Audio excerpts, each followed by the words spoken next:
for Life and Money Matters with the Success Guys, Mike Hill and Renee Guerra.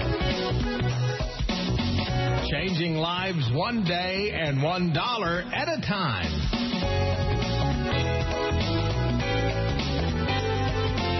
Probably go on. Hey guys, how are you? Jim Phillips here with Mike Hill and Renee Guerra. We are live at the Waxahachie Expo today, and nice to have everybody here. Renee, how are you doing? I'm doing great, Jim. You know, I thought about riding my bicycle up here since it's a lifestyle expo, but I just didn't know if I could just sit here and do the show in my cycling shorts today, so I opted out of that. You probably would have had more visitors at the booth if you did that, or maybe less visitors. I don't know. I think it would have scared everybody away, but it's awesome, and this place is packed, and so we're excited to have everybody out here today. I'm liking Mike's short look. You like those legs got it going on. Wow. We have a special guest here, too, with us. Renee, why don't you tell us who's in the booth with us? We have a special guest today. It's Melissa Cade. She's with the Daily Light, and she has so graciously come out today. She wrote an article on the Life and Money Matters show last week. It debuted on the story came out on February 29th, and she was so kind to write a story about us, and she was sharing her story on how she ended up getting the job at the Daily Light. And I'd like to just let you take the listeners through on how that looked like and what it looked like for you. Awesome. Well, first of all, I want to say this is great to be here today. And, it really is a miracle that I work for the Daily Light, and it was definitely a God thing. I was working at one of the hotels here in Waxahachie and really felt like it was time to make a move. Have no journalism experience whatsoever.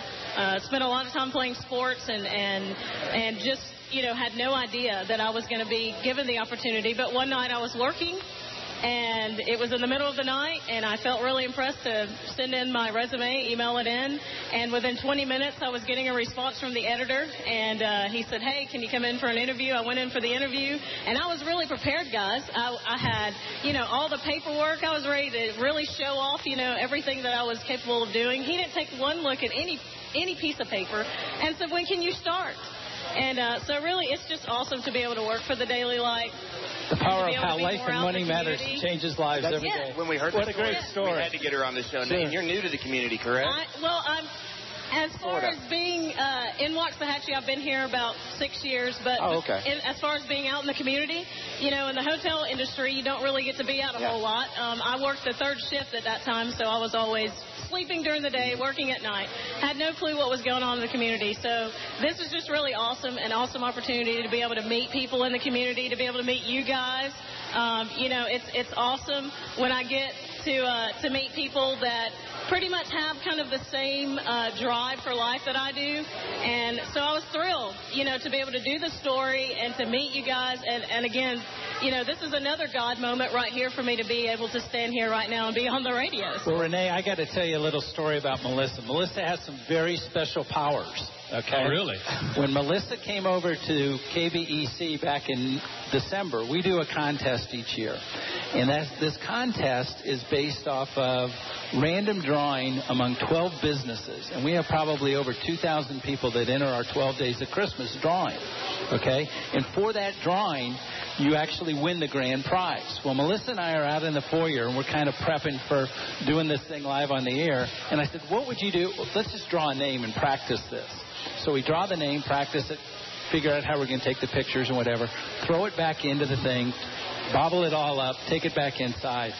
The same name gets drawn by the group, and it was not. She and I did not even touch the entry deal. It was the last name Cade. Last name was not Cade. Okay. Last name wasn't Hill. Last name wasn't Guerra. Wasn't Phillips.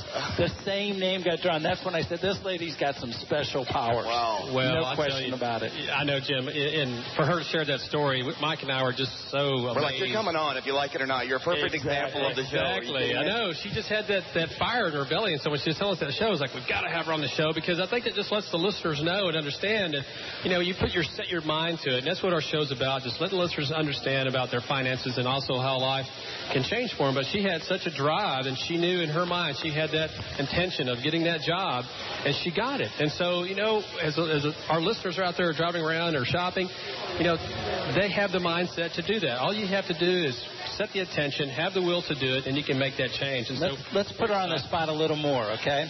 Last week we talked about this whole issue within the mindset of mankind in setting goals. And setting core values was one of the original shows. But last week's, our whole discussion was on setting life's purpose. Sitting down and trying to figure out where it is you want to go, how you're going to be able to take that, and how you're going to take that life purpose and kind of make it into your own personal mission statement. Do you have one of those? Have you ever thought about setting one? Absolutely. I don't know if a lot of the listeners know. I try to incorporate it when I'm doing articles, when I'm writing columns. But I'm originally from South Carolina, and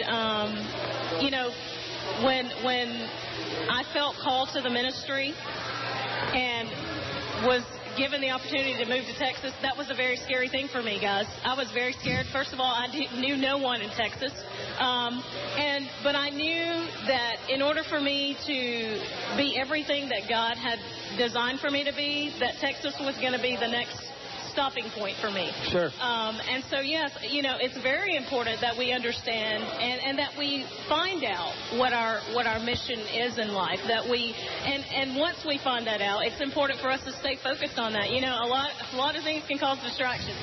You know what I'm saying? I mean, you can. I'm sorry. What was that? I'm kidding. Relationships. As 277 people walked by us, and there's thousands of things flying at the Life Expo, but we're staying focused. There's many distractions out there. Sometimes we can be our own worst enemy. I'm a firm believer that I think you should dream big. Yeah. Have big dreams, and that you should surround yourself with people who think the same way that you do, and who will encourage you to push forward to those goals. So when you set a goal, that's number one. Set the goal. And once you set the goal, it's also good to have accountability. Have somebody that's going to help you get to the place where you want to be. Well, you brought up a very good point, Renee. We talked about this last week. How do you surround yourself with those people that have those like goals? How do you feed off of that? Where do you go to find those kind of people? And you brought up some very good points last week about mentoring and also about how to find those people. Why don't you share that thought process with us? The thing that works for me is, and one of the things that I do is I go to a lot of seminars, and I meet a lot of people that are like-minded. They want to share those types of goals. So, I know for Melissa, maybe going to church, you have some individuals that you can tap into that will have the same type of energy and drive, and that's what you're really looking for, someone or some people that have that drive. And they basically, we've talked about this on the show, is people that don't get involved in the blame game, blaming about the life, blaming about the gas, blaming about prices and so on. So you surround your people that are very positive, that say, hey, Melissa, this is what your goal is. Maybe I can help you achieve that goal. And also they can give you some ideas and that drive to move forward with it. So what you're trying to do is always seek those individuals that help support you. And you may have to go outside your circle of friends. And you may love your friends as much as anything, but those ones that just bring you down, or it's kind of like the vampire. Debbie Downer, if you will. Yeah. So if you have this wonderful idea and then they keep putting it down, then maybe that's someone you don't want to hang around with. So you can still love your friends, but still find somebody that. Oh, we've all got that aunt or uncle that says you have no idea of doing this. What are you doing? We all got one of those, but you just got to drown it out. Mentoring, I think, is a great point. The event. Somebody mentored me, and I'm now mentoring a couple of brokers up in Iowa, another one in Michigan that we meet every 6 months, and it's very rewarding. That's something I wanted to say. How you meet people is it's also putting it out there, giving back. You may not get immediately. You don't know when it's going to be returned, but keep giving back, putting it out there, helping others achieve their goals eventually helps you achieve yours. That's Mike, I was going to ask this question, though, and it's been on my mind for the last 2 weeks. Finance is one of those things that everybody wants to talk about kind of in the closet. They're afraid to bring it out into the open. Oh, I don't want everybody to necessarily know the money side of it. When you sit down with a client for the first time and you're going through this process of trying to figure out where they are, how does purpose and life goal and money kind of tie together? How do you bring it to a head? Absolutely. I mean, I lacking back to maybe our caller last week, Catherine, I believe her name was, that asked, okay, is it a good idea to pay for my grandchildren or children's college?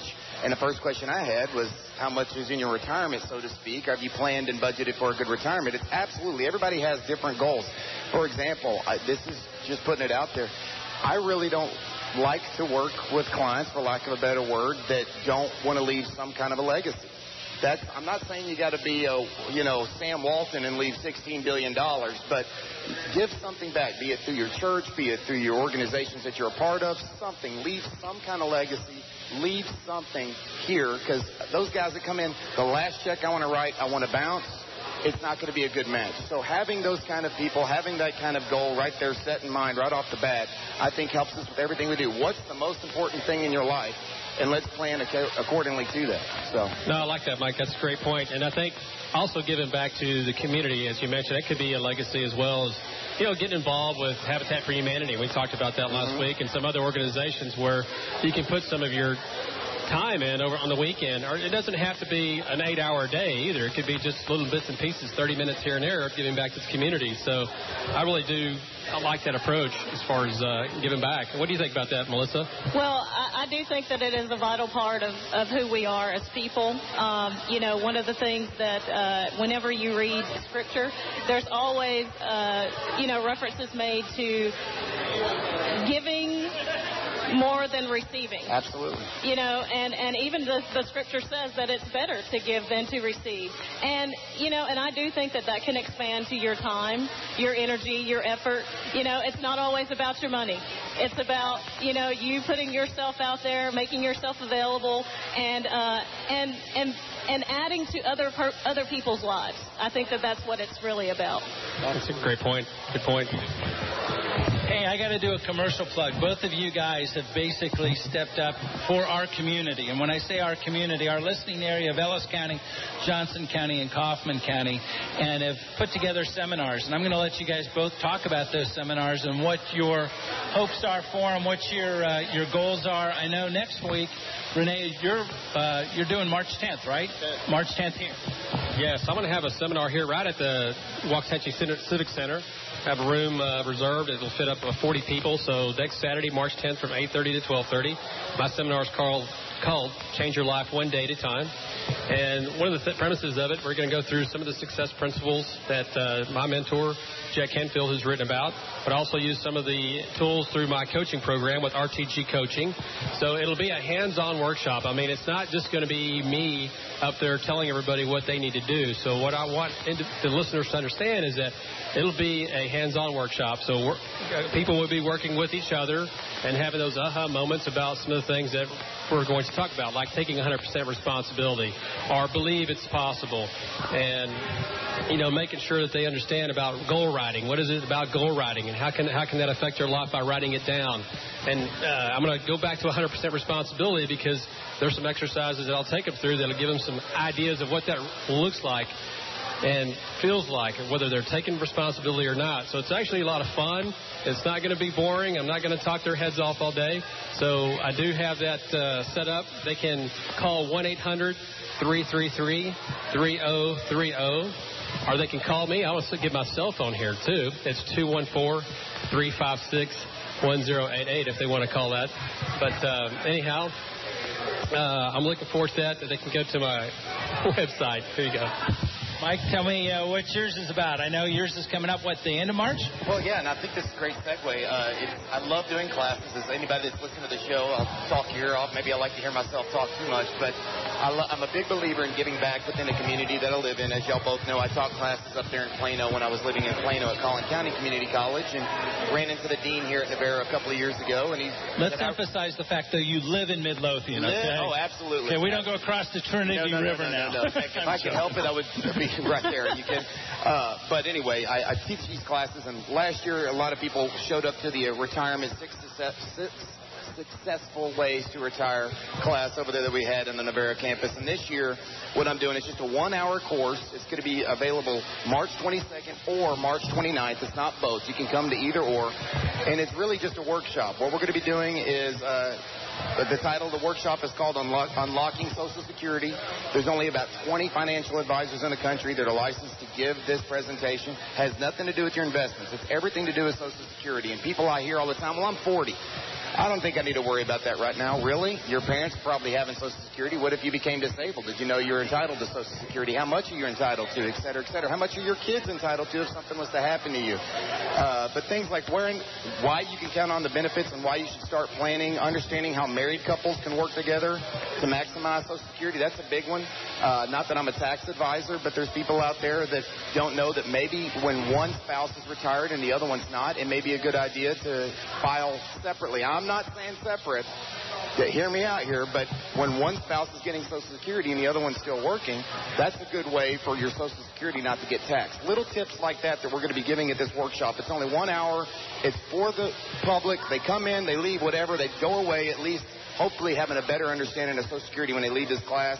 The same number to register for that is 800-333-3030. That's 800-333-3030. Or just go to the website and email the Success Guys or email the radio station. I just want to thank both of you guys, too, for bringing this to the listeners of KBEC and actually to anybody that's in Ellis County. If you're out there listening right now, you've got a friend that may not be listening to KBEC, make sure that they get this information because Renee and Mike have a real expertise in both of these areas, and they'd like to really pack these places and make sure that they're making a difference to everybody within Ellis, Johnson, and Kaufman County. And to that, we applaud them, as well as South Dallas and Hill County. So I thank you guys for doing that. Oh, you're welcome, Jim. And one of the things I failed to mention is that my workshop is $75 if they apply before March 7th or they register before March 7th. So it's really a good deal for a 4-hour Anybody out there that's ever had a life coach knows what kind of I've had one in my beginning of my career. I appreciate that, Mike. And now one of the things I'll do is I want to definitely go to your workshop because that's a really interesting subject that I want to know and learn about as well. So, again, and thanks to Jim for having us on our program, and for Melissa, again, writing an article about what we try to do, what we try to deliver to the Ellis County individuals out here.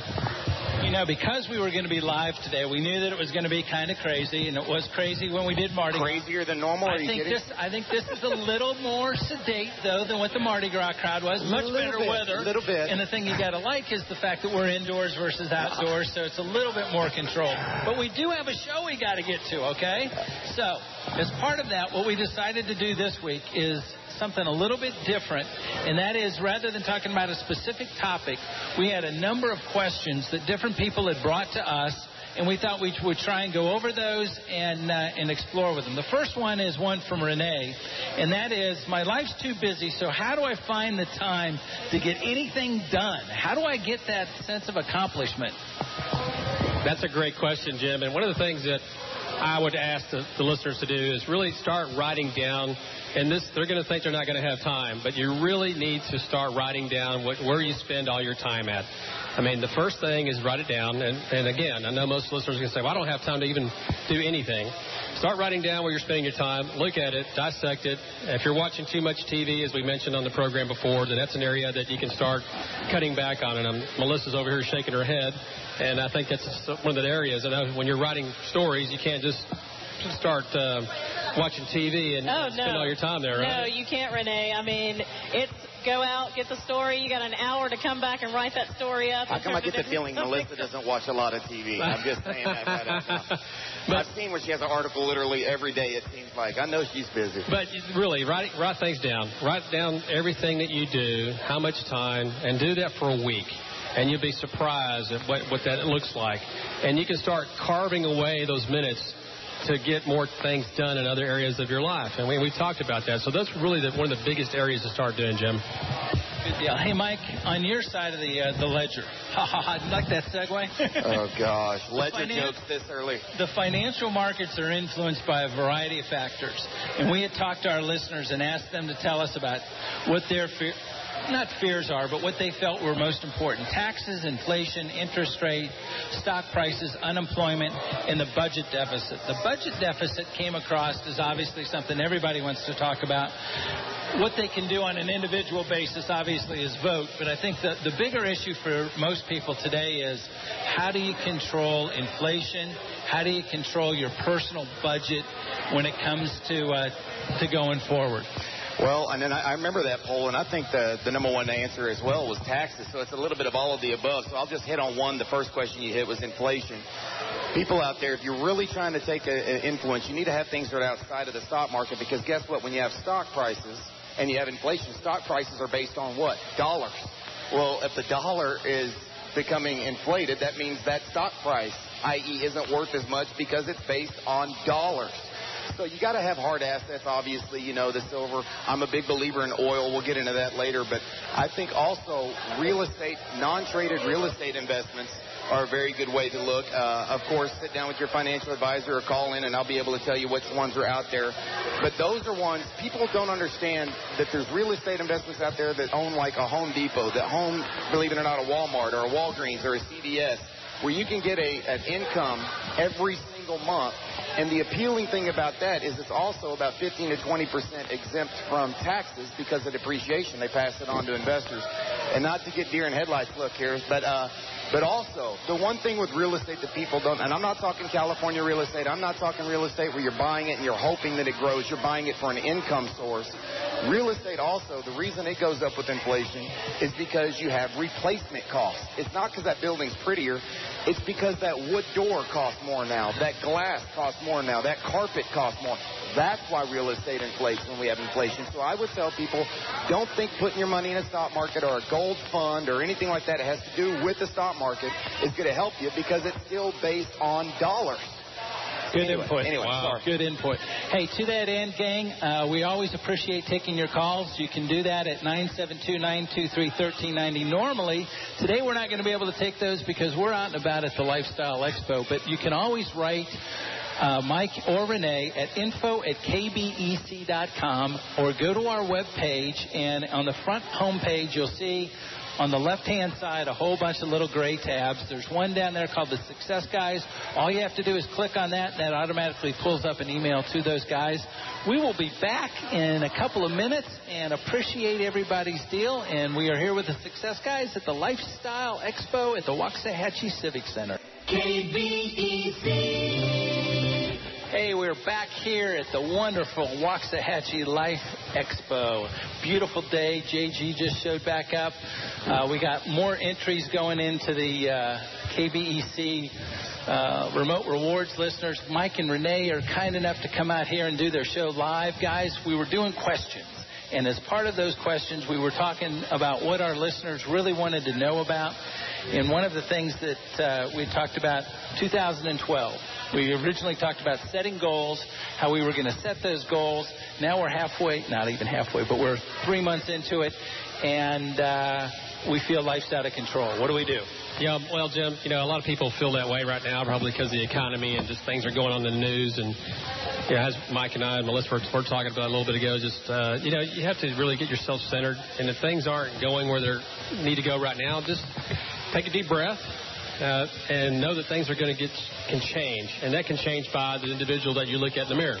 You know, again, you start writing down things that you want to do. What are the things that you want to change going forward? Because I think people have a tendency to get stuck and they wallow in the God, I can't do this, or I'm not smart enough type of time frame and mentality. And really, we're only 3 months into the year. So there's plenty, a lot of people, some friends of mine will say, God, the year's already blown. I've already 3 months of the year. That's the way the rest of the year is going to go. There's 9 months left, or 8 months if I can get my math right here. But You know what? There's always time to make that change. And again, it goes back to writing things down. You're going to be off course more than you'll be on course sometimes. And just realize that. Melissa mentioned at the beginning about, we talked about finding someone that can mentor us and also that can help us through those tough times. And that's what you do. You start finding people that will help you through those areas. You know, being off course simply means that you probably didn't take action as soon in the year as what you needed to. Or if you get off course a little bit right now, this is not rocket science. We're not talking about not taking a medication. We're not talking about not seeing a doctor. This is about you taking personal responsibility for your life and your actions so you can get right back on course in a matter of what? A matter of 8 minutes.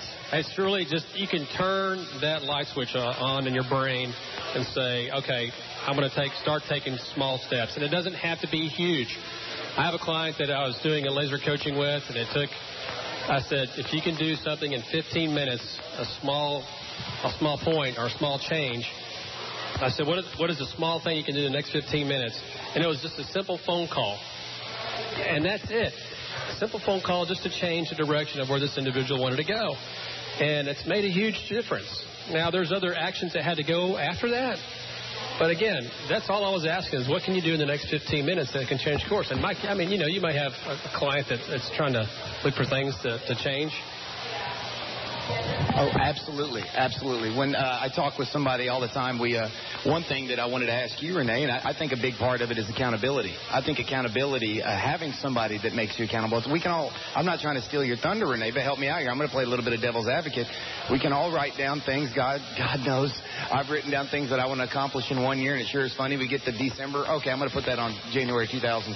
Okay, we're just going to put that one up. But I do as best as I can to get everything that I wrote down. But I do think having somebody that holds you accountable, let's face it, if we all had the drive to wake up in the morning and go work out and knew what we had to do, if that was in fact one of our goals is to get in better shape or to take a healthier lifestyle, there would be no physical trainers in the world. There would be no coaches on the football sideline. There would be no baseball coaches because everybody would just go out there, swing a bat and ball, and let's go. The only way to improve is to have accountability and to have somebody that keeps you accountable, somebody that keeps you pushing. Because I don't know about you, unless you're a Lance Armstrong or somebody like that, there gets a point physically or even mentally where I'm tired or where I'm like, I just can't do this. And sometimes, I don't know about y'all, maybe it's my wife a lot of times, but get up, you're doing this, push yourself, let's get through this. So that's where I really love about Renee's services. I used to coach in the past before, but I just think having coaching in any part of your life, it's funny, we all do it as kids all the way up,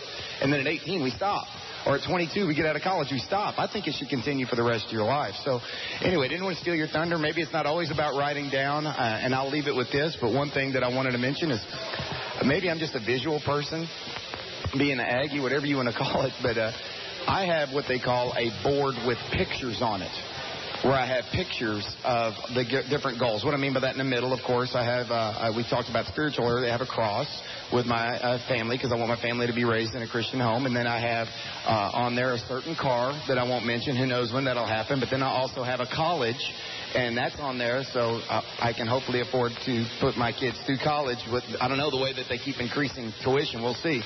And then, you know, I have little pictures on there, but it's even trickled down to my daughters.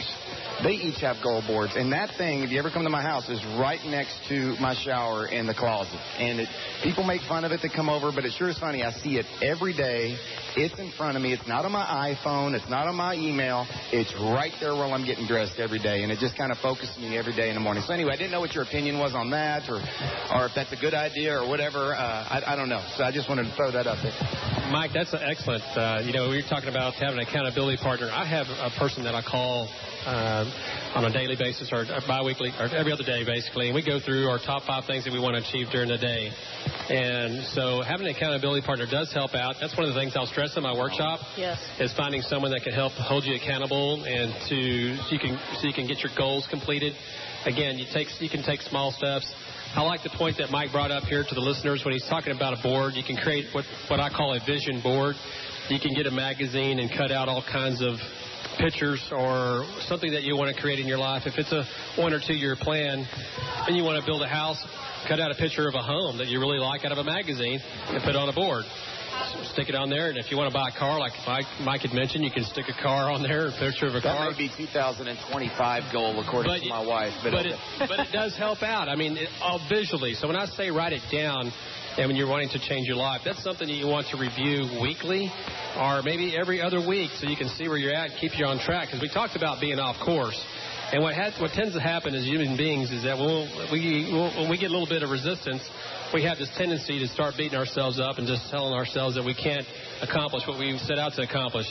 Or if we've had a track record of starting a project and not finishing a project, and then we have that going on in our mind for many years, going on and on. That's true. So you can get to the point where you just become frustrated or you become stuck. And we've talked about that on the show, that those are things that you have to go through just in everyday life. So the accountability piece is important. We'll talk about that in my workshop. Creating a vision board is another huge tool that can help someone move forward and finding their goals because it gives them a visual. And even though people are making fun of you, Mike, I think it's an awesome deal to have. That's an awesome idea. Well, it's sad because I got my daughters doing the same thing. But, of course, there's this Disney World. And I'm like, whoa, let's Can we put that maybe just once every 5 years on the board, and then we go bigger than that? So. Well, I've got one in my dressing room too, a picture of some things. So I see this crazy. No. I've had vision board for about 5 to 10 years. I didn't even know it was called anything. I'm just too lazy to write it down. I just put it on a picture and glued it on there. You can call it whatever you want, but vision board or just a goal-oriented board. A lot of successful people do that because it gives them something to look at and to work towards. Absolutely. Melissa, bless her heart, we do all the talking. She's not even getting a word in edgewise. Melissa Cade with the Walks At You Daily Light is still here with us. One thing that I think we should maybe ask her is, I know she went through, because she's a perfect example of what we're trying to get people to do, to take that step. It may be scary financially, it may be scary to do something in different endeavors in life. But one thing I know it's hard to explain in words, how did you get past that fear of, oh my gosh, I'm going in here, I don't even know if my resume is good enough or not. I don't know. I'm going to go in here and I'm going to get this thing. How did you wake up in the morning? Everybody has that. I can't sit here and I'm not speaking for you, but everybody has those little butterflies on job interviews that they know they're going to get, much less one that's completely different than anything they've done. How did you get past that fear? What just drove you to get by it? Honestly, the only way to describe it is, I have a very strong belief in the Lord. I believe that the scripture, it says I can do all things. And so that is one of those scriptures that flashed through my mind at that point when I thought, because it was just odd even how I had the paper laid out for me at my job.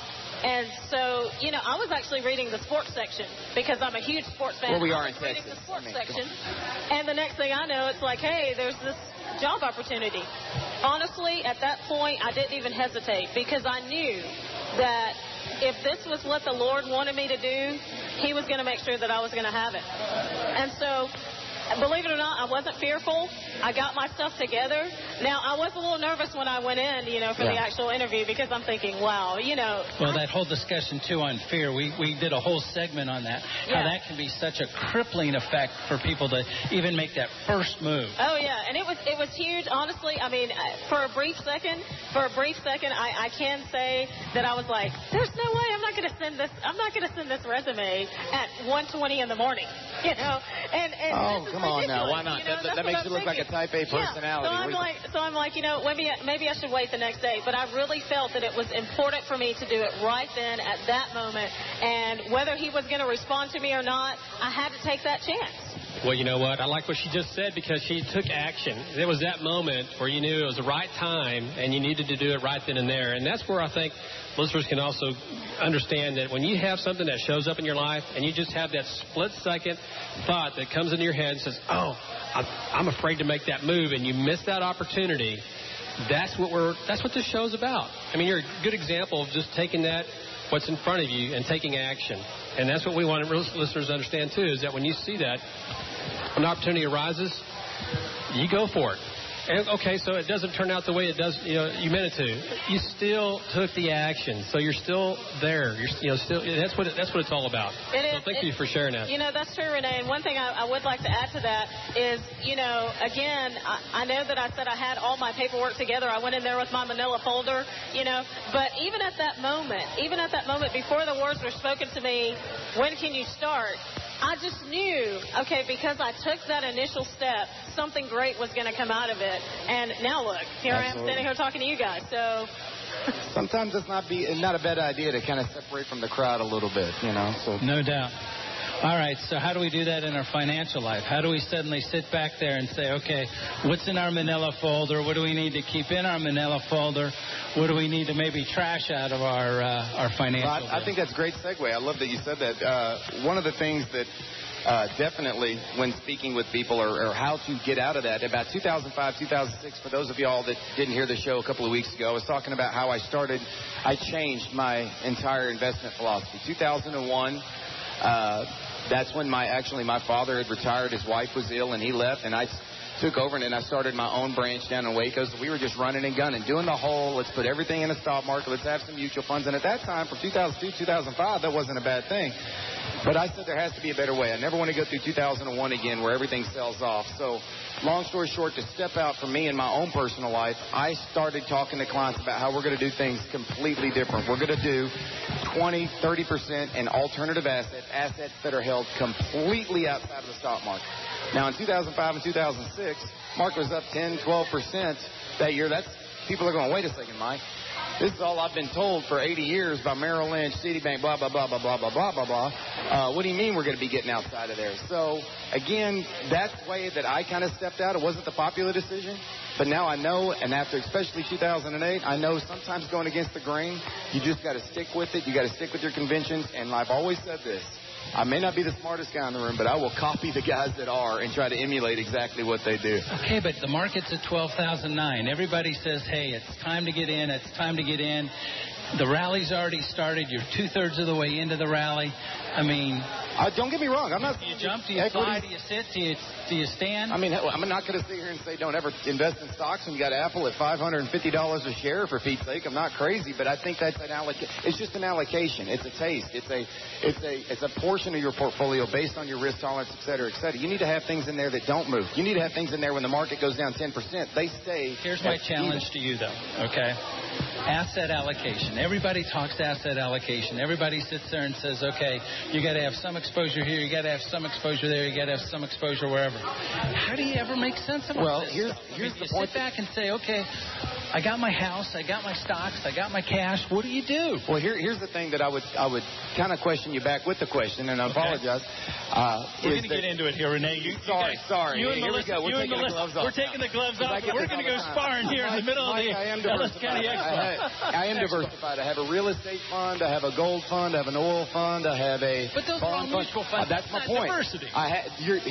There's still somebody on the other end of that company that's making all these decisions, buying all these stocks inside of an account. And what happened in 2008? Every single one of them went down 40%. You're not diversified. My point is when you say asset allocation, I'm talking investments held 100% outside of the stock market. 100% non-traded. So owning gold bullion. If you're going to own gold, silver, I would bullion. rather you have owned the gold directly. If you're not going to own that, if you're going to own silver, own the coins. If you're not going to own silver directly, have it someplace that is because part of the Patriot Act, as many people may or may not know. So how do I buy oil barrels? Okay. Hold on.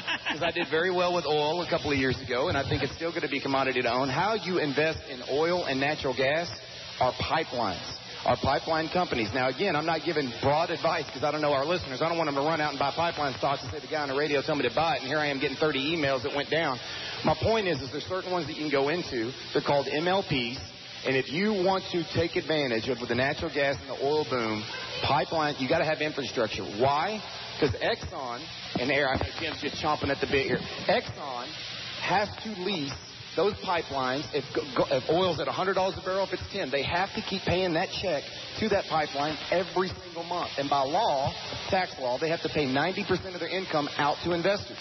That's how you invest in oil. Much like a real estate investment trust. Absolutely. It's the same concept for a real estate investment trust as it is to then buy the infrastructure within the oil and gas industry. Instead of it being a Home Depot that has shelves, it's a pipeline that has oil or natural gas. Okay, but when you're buying those pipelines, okay, I mean, there's got to be guys that are moving natural gas through those things. I know of one company here in North Texas that moves a heck of a lot of jet fuel from a manufacturing facility up in Colorado down into Love Field and DFW and all of those things. So I know you're not going to get into specifics in specific stock plays and those kind of things, but what you're saying is in terms of diversity, that is a segment, though. Absolutely. It's not the whole thing. We're not talking, it's still a stock. It's just look at last year and talk about diversification. Your average pipeline stock was probably up 25-30%. If you don't want to own the stocks, you can buy MLPs directly. You don't have to buy the stocks. Anyway, just email, call, whatever. If you want information or ask your own financial advisor or email the KBEC, and I'll be more than happy to send you out my white paper, 7 income strategies for uncertain times that talks about these kind of investments inside there. Well, that's fantastic. Give it up. Sorry, I didn't mean to give a plug. Give it to me. White paper here. 7 what? Yes. What's that? 7. I wrote it a year ago, so bear with me. 7 strategies income in uncertain times, how to get through an all-weather portfolio. So how many pages is that? It's about 8-9 pages. I mean, come on now. I like to talk, but I don't like to write, as we just found out. I like to do pictures on the wall for my goals. AM graduates are, got to go to the PowerPoint, and it's got to be under 12 pages. I have to admit, I'm one of those guys that don't look at my finances a lot. So when you're talking about all this stuff, it really intrigues me that I would think some of the listeners, when they would spend, and we've said this before, a lot of listeners will spend more time on their vacation than they will their finances. Absolutely. And I appreciate the questions, but I like it, Jim. Get into it with me. All right, guys. We'll go back and forth. We're here live at the Waxahachie Lifestyle and Expo and having a great time. We want to take your questions. As always, during the week, please write those questions into info@kbec.com. Go under our webpage and simply look up the Success Guys and the great little bar there on the homepage. We'll make sure that those questions get asked to Renee and Mike and get answers to you. With that, we'll be back in about 2 minutes. Have a great one. I didn't know that. But you couldn't hear it. All right, welcome back. We are at the Living Expo out here in Waxahachie Civic Center, just having a great time on KBEC. Jim's got his headset on here. We were just in the middle of a conversation and the music cuts out. I'm sitting there going, Mike's doing the intro back to the podcast. I'm telling you. It's the Life of Many Matters show. There's only one problem with that. Now I got to pay you SAG-AFTRA rates. SAG-AFTRA rates means that the cost just went up like astronomical on it. Mike, don't be laughing back there. Great. Okay? We'll just get the advertising costs to be funneled back. So that's what I love about live broadcasting. It just, you got to go with the flow. And as people walk by, you just kind of wave at them.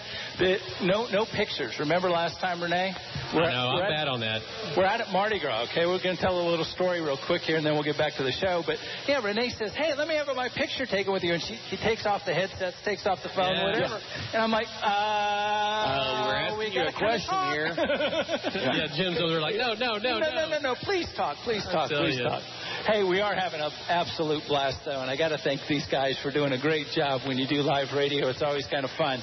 One of the things we got into a little bit before the break with Mike was this whole idea of account diversity and going forward.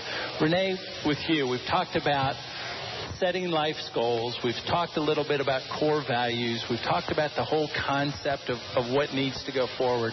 Where do you see us in the evolution of this show? Where do you see our listeners going forward and beyond? For me, I'd like to have all the listeners taking Mike's excellent advice, because he's an expert in the financial field, and then just also the life coach aspect of what I'm trying to get people to understand is that they do have a choice on where they are in their life. And I see the show transgressing towards people taking our bits of information that we do weekly and then just chunk it down. Take small bits and pieces of it. We may not be able to change someone's life within just 1 hour, but if they can just listen to a little bit of part of what we're trying to give them, a little bit of information, take it, run with it, just like taking a goal and writing it down and then making that change within the next 15, 20 minutes. Just do something. Just take some kind of action. That's where I see us taking the listeners in the next few months. Action is critical. If you're not going to do anything, this show's not going to make a difference in your life. You have to get back to our very first show, 100% accountability and responsibility for your life.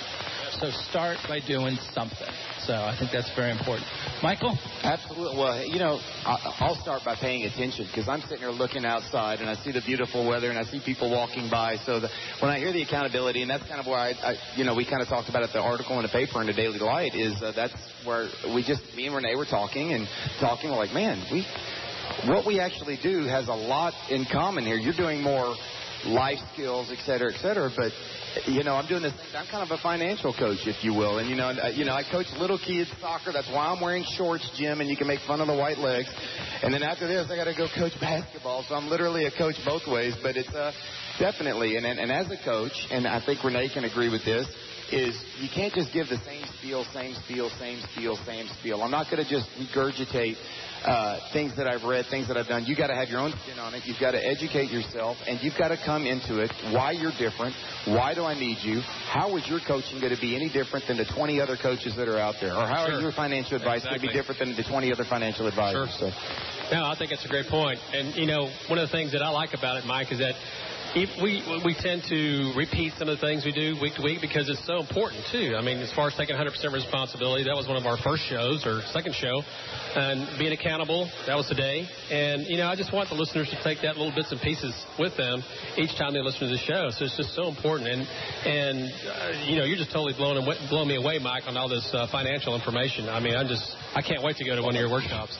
Well, this one we're not going to talk about investments, so I don't want them to get up there too, but we are going to talk about Social Security. But I tell you, and there's not, when I flew to Utah to do the training for the Social Security class, and our broker-dealer, if you don't know Financial Advisors, we have a broker-dealer anyway, and they're like, why are you doing this? It's not a product. I'll be frank, how do you make money off this? And I said, listen, I have clients that come in, honestly, and 40% of their income is from Social Security. Don't you think it would be a good idea to educate yourself and to be able to educate them on the nuances and the pros and cons of taking it at different ages, maybe some strategies on an asset that makes up over 40%, some cases 50% of their income. So that's why I'm doing it. But I appreciate that the investment advice, I harp on it.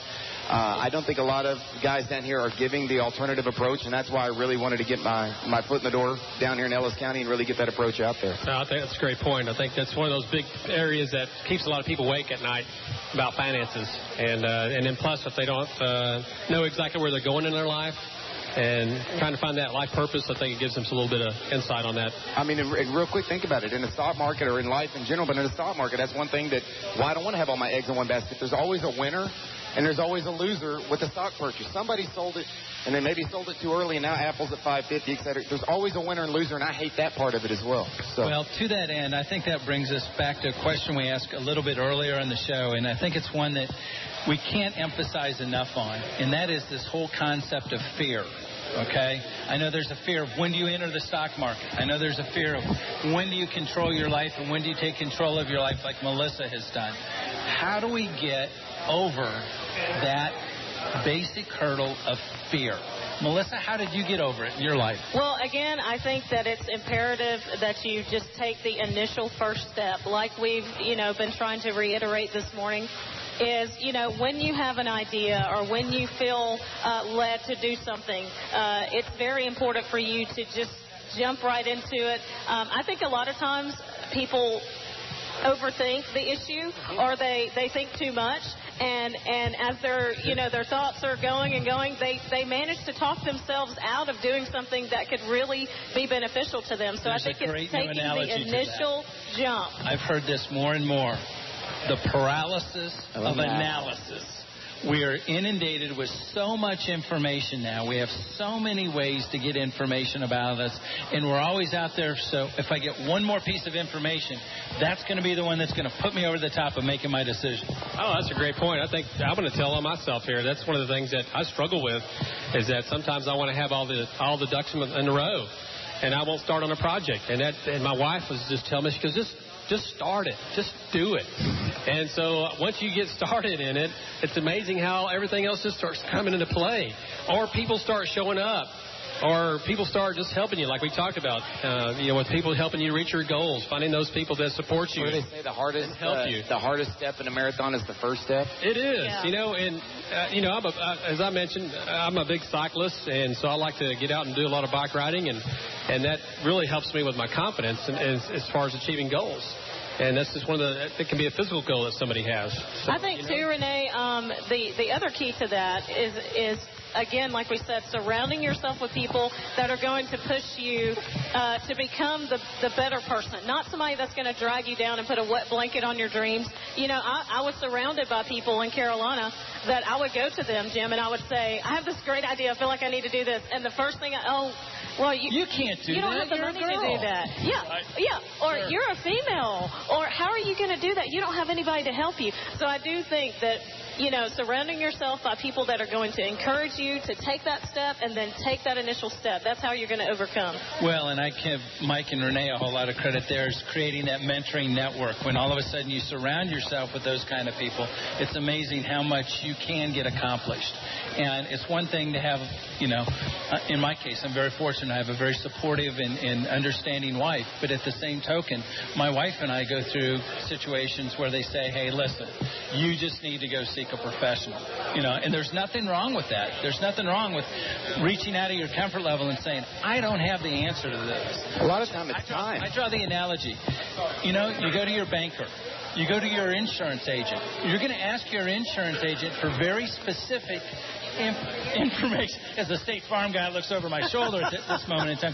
But you got specific needs, and you go to those people that are professionals. When you go to your doctor, and your doctor doesn't know all of the information, what's he do? He or she turns you over to a specialist.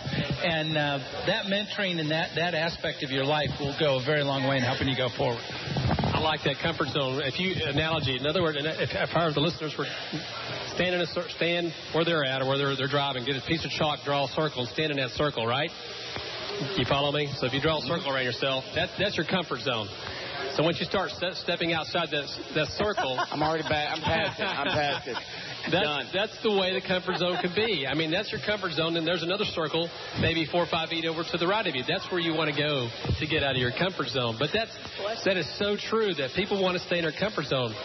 Our body, our mind just wants to protect us. So once we start growing and doing things differently, then that's where we have those wins, those small little wins that we can start moving forward and say, let's say when I started cycling, I couldn't do 10 miles. But when I did my first 10 miles, I was ecstatic.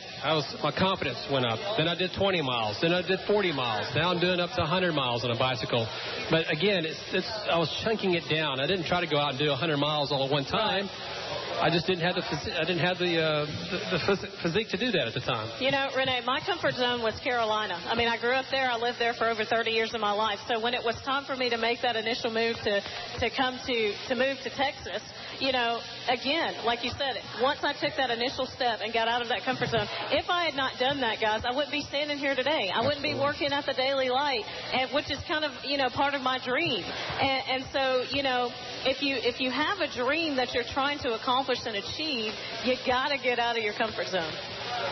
Isn't it funny how you start out one way at 22, you're ready just to conquer the world. This is what I'm going to do for the rest of my life, and it just goes a different path. I mean, kind of talking about, I think I was 27 when I went out and I opened up another branch. I had 2 branches at the time, and I remember just had the guys that were 55, 60 years old. What are you doing? You're over-expanding yourself. You're going to be crazy. And then in 2005, when I went to all these seminars on the Harvard Endowment and Yale Endowment, I'm like, these guys are doing 15, 20% a year, and the stock market's going crazy here. What are they doing? I don't claim to be Bill Gates, Harvard-educated person, but by gosh, please just give me snippets. And then I started finding ways to copy and emulate those kind of guys, and they told me I was crazy then. So you're absolutely right. We could call it fear. We could call it the comfort zone. But I think stepping out and putting yourself out there, if it doesn't work, so what? But change, do something different. If it keeps happening every day the same way and you don't make a change, the definition you're the of one to blame. They keep doing the same thing over and over and over. Absolutely. Hey, with 2 minutes to go here, I want to wrap this up and give Mike and Renee both a chance to tell our listeners a little bit more about their seminars and go back over those and how those seminars are really going to hopefully make a change in your lives, and hopefully you'll find a way to attend these, because I think for all of our listeners it'll do a great job. Mike, why don't you start with yours first, and then we'll go to Renee. I'll go quick, and I'm going to say this. Let's call it a workshop, because the word seminar makes me feel like it's going to be a 75-year-old guy and we're up there talking about chemistry or something. These are, mine's called, and I think Renee would agree, workshop, because it's going to be question and answer sessions, not just some guy up there giving it. But mine is called Social Security Workshop, Unlocking Social Security. We're going to be giving it at the Midlothian campus in Navarre College on March 22nd or March 29th. It's a free 1-hour seminar. Call 800-333-3030 to register. Okay, thank you, Mike. I appreciate that. And my seminar is called Change Your Life One Day at a Time. And before you can change your life, you must first change your thinking. This 4-hour workshop will give you the tools to help you change your life by applying the principles that I'll be teaching. That's on March 10th, 2012, from 8:30 a.m. to 12:30 p.m. Seating is limited. Space is about $75. Hey, thanks, guys. I appreciate everything you do. We got to get to TSN News. Appreciate the success, guys. And with that, we'll play your exit. And thank you very much. Thank you. You've been listening to Life and Money Matters with the Success Guys on 1390 KBEC. Mike Hill is a registered representative of and securities offered through Berthel Fisher & Company Financial Services, Inc., member FINRA SIPC. Hill & Associates Wealth Management Advisors is independent of BFCFS. The interpretations and organizations of these ideas are the confidential thoughts of Mike Hill and do not represent the opinions of Berthel Fisher & Company Financial Services.